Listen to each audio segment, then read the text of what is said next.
40e édition du Festival des Francopholies et j'ai l'honneur de retrouver quelqu'un que je retrouve tous les ans au final, hein, quasiment. C'est la joie, oui. C'est Lison, alias Maurice, qui nous fait l'honneur d'être avec nous ce soir pour cette dernière journée, d'autant plus des Francopholies. Ouais, jour de feu d'artifice. Alors déjà, comment ça va? Ça va trop bien. Tu vas bien? Ça va très bien. On s'est croisés l'année dernière. Ouais. Tu avais plein de projets en tête. Tu avais déjà fait énormément de choses. On avait parlé de Cabrel. Tu avais fait sa première partie, je crois.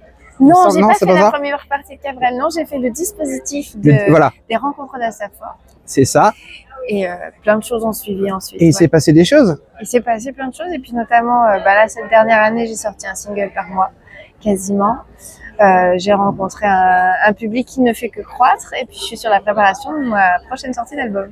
Premier album. Du coup, premier album. Et oui, puisque j'ai fait une sortie d'EP, quelques singles, et voilà. On a déjà le titre de cet album? Ah non, pas encore, c'est un mystère. Pas encore, c'est un mystère? Si, il y a le titre, mais... Ouais, mais on le dira pas alors. Bientôt. Ok. C'est promis. Parlons de cet album, sans vraiment en parler. Ouais. Qu'est-ce qui t'a influencé pour faire cet album? Quelles sont les thématiques de tes textes? Combien il y a de titres dedans? Est-ce qu'il y a des feats? Est-ce qu'il y a des collabs? Oui, oh là, toutes ces questions. Alors oui, il y a des feats, il y a des collabs, il y a à peu près 13 titres. Il y a un bouquet de chansons qui sont déjà actuellement sur les plateformes, mais qui vont être enrichies, de certains lives ou de certains duos aussi. Et j'ai très très hâte de la sortie de cet album. Parce que ça va être un album qui est à la fois sonore et visuel, donc ça va se présenter aussi sous forme de livre, parce que je suis illustratrice, et que c'est mon cœur et corps de métier aussi à l'origine, donc ça va vraiment être un objet d'album qui rassemble beaucoup des facettes que j'ai dans l'esprit. Justement, entre l'illustration que tu fais et la musique que tu proposes, quel est le point commun entre ces deux choses-là? Pour moi, c'est le point commun, c'est moi. sans vouloir recentrer les choses. Non, mais le point commun, c'est qu'au fond, ces inspirations sont communes. Et parfois ça donne un dessin, parfois ça donne une chanson, mais souvent quand on regarde le dessin, on se rend compte que les mêmes ingrédients que la chanson s'y trouvent, mais en image.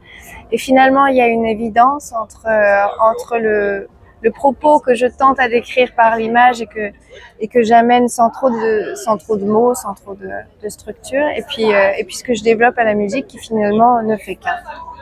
On va se parler franchement. Ouais. Est-ce qu'aujourd'hui, quand on est une jeune artiste, qu'on veut intégrer, on va dire, l'univers musical, l'industrie musicale, est-ce que c'est compliqué actuellement ou est-ce que ça reste néanmoins abordable?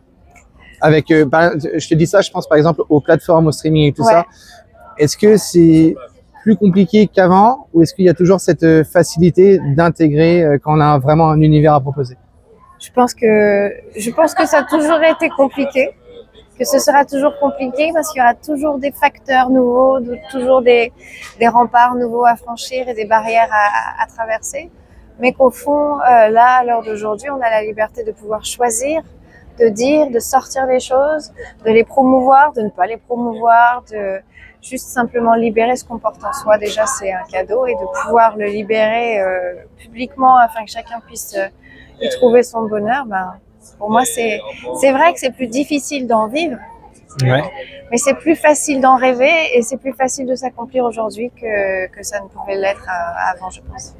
Comment toi, tu définirais ton style musical? Parce que moi, je te connais personnellement, donc je sais.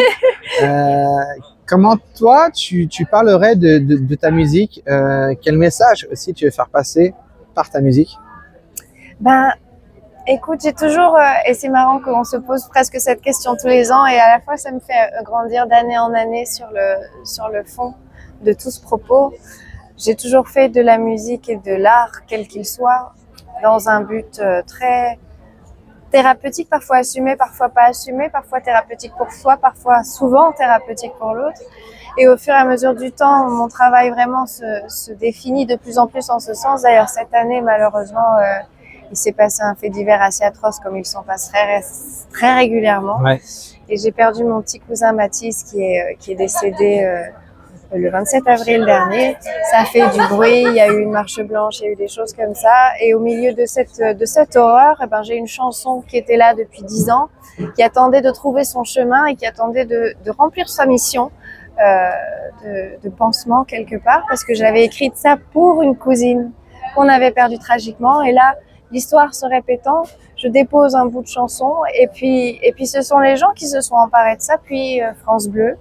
Et au final, le retour que j'ai immédiatement eu à ce moment-là, c'est l'aspect très soignant de mon travail.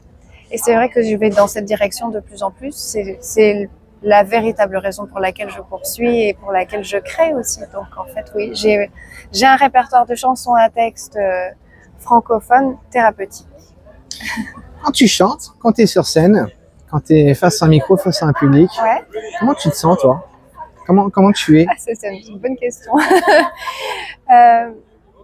Je suis en panique. Disons les choses clairement. Je suis souvent un mélange subtil entre être en panique et se sentir à sa place, un peu comme une ambulance qui arrive sur les lieux d'un endroit où beaucoup d'agitation se passe, où le cœur va très vite, où le corps essaye d'être à la hauteur, où tout tient à rien.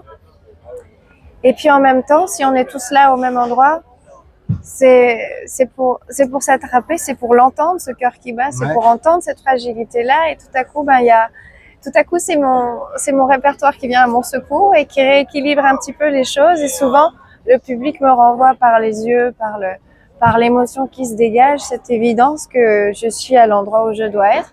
Même si, comme bien des gens, j'ai la pétoche quand j'arrive sur les lieux.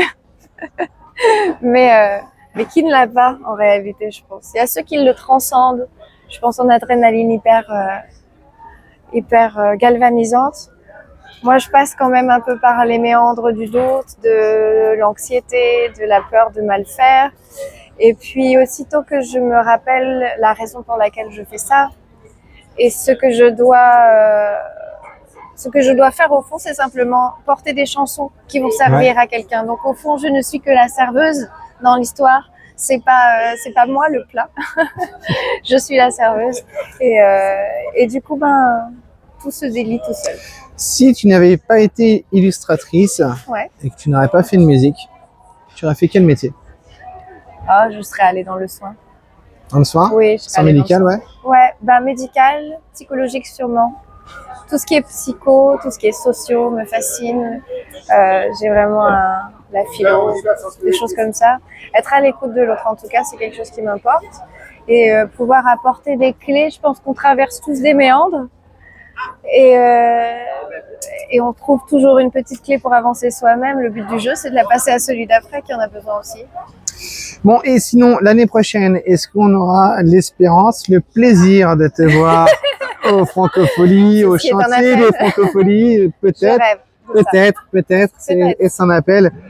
En tout cas, je sais que tu es là, par exemple, tous les ans. Tous les ans. L'année prochaine, tu seras là avec un cadeau en sac. Hein, ce sera ton premier album. Et on pourra présenter ça. On pourra présenter ça, on pourra parler de ça en tout cas. Si vous ne la connaissez pas, sinon c'est Maurice. Le EP est toujours disponible d'ailleurs. Tout à fait. Et une forêt de singles sur les plateformes. Et une forêt de singles sur les plateformes. J'ai illustré toutes les qui apparaissent d'ailleurs tout en dessous. Juste ici sur l'adresse mail qui se présente juste là. Merci beaucoup de t'avoir revu, d'avoir pris le temps de parler avec toi. J'ai presque envie de te dire à l'année prochaine. À l'année prochaine. Comme on se dit tous les ans. Et un jour, on va sortir un format où on les réunira. Ouais, on va faire tout un best-of de nos interviews, je pense. C'était un plaisir. Merci, Lison, encore. Merci Maurice, voilà, son nom de scène, c'est Maurice, M-O-R-I-2-S-E. Sachez-le. Voilà. C'est pas le prénom Maurice, hein. Mais merci beaucoup. C'est un plaisir toujours de parler avec toi, de prendre de tes nouvelles. Là, je sais qu'en plus, il y a des choses concrètes qui arrivent et ça me fait extrêmement plaisir pour toi. Sache-le, je te parle sincèrement. Et à l'année prochaine. À très vite. Ça roule. Puis nous aussi, on se dit à l'année prochaine. À bientôt.